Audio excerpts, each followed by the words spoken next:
Hello friends, जय श्री कृष्ण। मारा kitchen में तमारुं स्वागत है। आज आपणे लग्न प्रसंग में बने तेवो गाजरनो हलवो कुकर में बनावीशुं। खूब ज झड़पथी बनी जशे। गाजर ने खमणिया वगर, मावा वगर, छतां पण एकदम टेस्टी हेल्धी गाजरनो हलवो बनशे। आवो तमे क्यारेय नहीं बनाव्यो होय तो चलो मारी साथे सुपर टेस्टी हेल्धी रेसिपी बनाववानुं स्टार्ट करीए। रेसिपी स्टार्ट કર્યા પહેલા જો તમને મારી રેસિપી ગમતી હોય ને હજુ સુધી ચેનલને સબસ્ક્રાઇબ ના કરી હોય તો પ્લીઝ સબસ્ક્રાઇબ કરજો અને બાજુમાં આપેલ બેલ આઇકન પ્રેસ કરજો એટલે નવી નવી રેસિપીના નોટિફિકેશન મળતા રહે। સૌથી પહેલા એક જાડા તળિયાવાળી કઢાઈ લઈશું। તેમાં 2 ચમચી જેટલા પાણીને આ રીતના ફેલાવી દઈએ એટલે દૂધ તળિયે ના ચીપકે। હવે તેમાં 1 લીટર દૂધ લઈશું। ગેસની હાઈ ફ્લેમ પર દૂધમાં એક ઉભરો આવે ત્યાં સુધી તેને આપણે થવા દઈશું। દૂધમાં ઉભરો આવી ગયો છે તો હવે ગેસની ફ્લેમ લો કરી દઈએ। દૂધ લો ફ્લેમ પર પાકે છે ત્યાં મેં અહીંયા 1 કિલો ગાજર લીધા છે। તેને ધોઈને બરાબર સાફ કરીને લીધા છે। અત્યારે માર્કેટમાં ખૂબ જ પ્રમાણમાં ગાજર મળે છે। લાલ કે ઓરેન્જ જે ગાજર આવે તે પણ લઈ શકો છો। જો તમને આ ગાજર મળે તો આનો જે ટેસ્ટ છે તે બહુ જ સારો એવો આવે છે। તો ગાજરનો ઉપર નીચેનો ભાગ કટ કરી લઈએ અને તેની ઉપરની છાલ ઉતારી લઈએ। તો આ રીતના બધા જ ગાજરની આ રીતના છાલ ઉતારી લઈએ। જો તમારા ગાજર નાના હોય તો તેનો વચ્ચેનો જે ભાગ હોય તેને કાઢવાની જરૂર નથી, પણ મારે મોટા ગાજર છે એટલે ઉપરનો જે જાડો ભાગ છે તેને આ રીતના કટ કરીને વચ્ચેનો ભાગ કાઢી લઈશું। આ જે નીચેના ભાગમાંથી વચ્ચેનો ભાગ ના કાઢો તો પણ ચાલે। આ રીતે ઉપરનો જે જાડો ભાગ છે તેના 2 ભાગ કરીને ફરી તેના 2 ભાગ કરીને વચ્ચેનો જે ભાગ છે તે કાઢી લઈશું। આ જે વચ્ચેનો ભાગ હોય તે ખાવામાં ગરમ હોય છે તો તેને તમારે કાઢવો હોય તો કાઢવાનો, ના કાઢવો હોય તો પણ ચાલે। મેં ઉપરના જાડા ભાગનો કાઢ્યો, નીચેના પતલા ભાગનો નથી કાઢ્યો। હવે બધા જ ગાજરના નાના ટુકડા કરી લઈએ એટલે કુકરમાં સારી રીતના ગોઠવી શકીએ।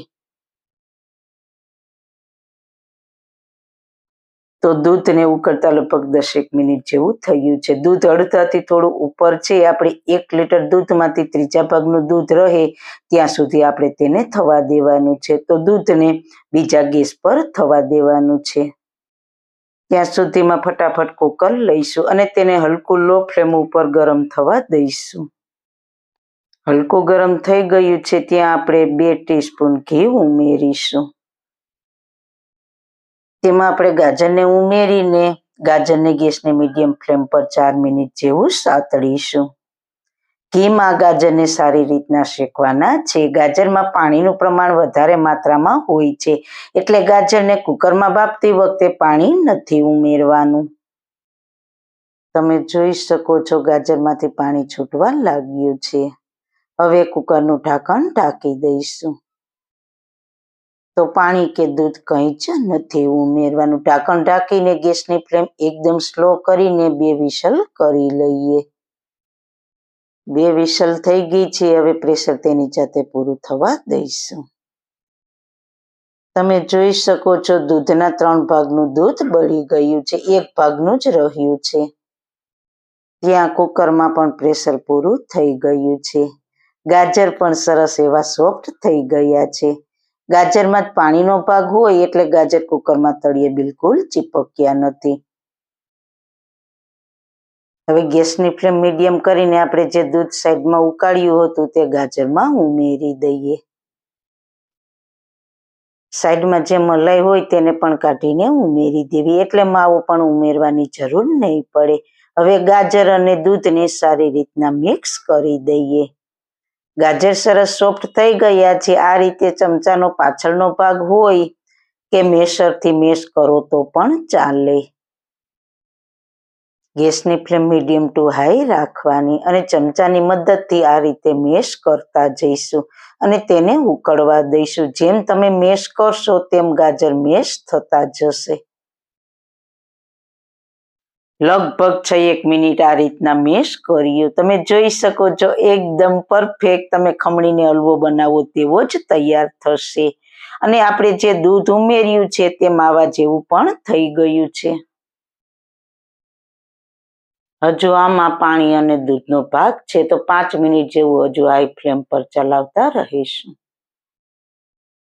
બીજા ગેસ પર 2 ટીસ્પૂન જેટલું ઘી ગરમ કરીને તેમાં 1 ટેબલસ્પૂન બદામના ટુકડા, 1 ટેબલસ્પૂન કાજુના ટુકડા, 1 ટીસ્પૂન પિસ્તાના ટુકડા ઉમેરીને હલકા ક્રિસ્પી અને ગોલ્ડન કલરના થાય ત્યાં સુધી થવા દેવાના.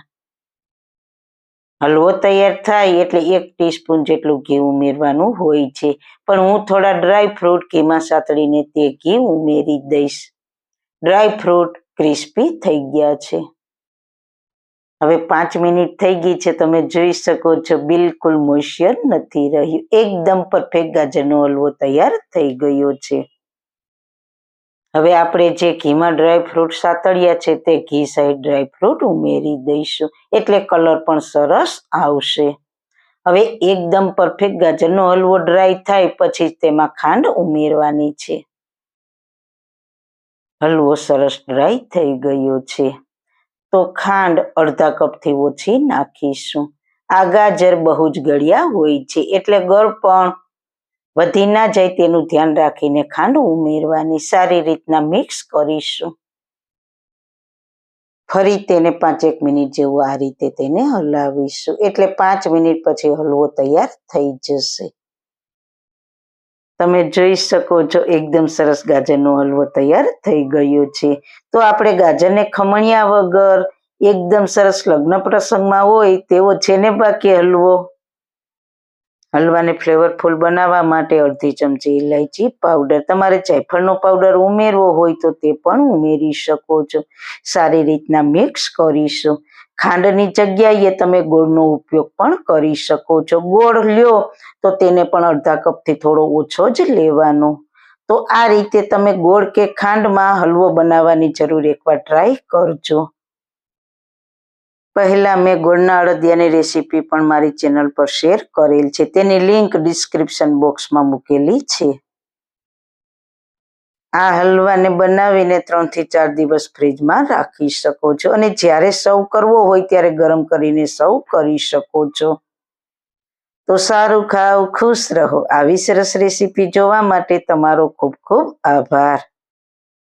મારી રેસીપીને લાઈક કરજો, શેર કરજો, મારી ચેનલને સબસ્ક્રાઈબ કરજો. ફરી મળીશું એક નવી જ રેસીપી સાથે. જય શ્રી કૃષ્ણ. જો તમારા વાળ ખરે છે, નાની ઉંમરમાં સફેદ છે, વાળનો ગ્રોથ નથી થતો, વાળમાં ખોડો છે, તો આ તમામ પ્રશ્નોના સોલ્યુશન છે આ હેર ઓઇલમાં. તો અનેક પ્રકારની ઔષધિ ગુણોથી ભરપૂર આ હેર ઓઇલના ઓર્ડર અમે લઈએ છીએ. તો તેના કોન્ટેક્ટ નંબર નીચે આપેલા છે.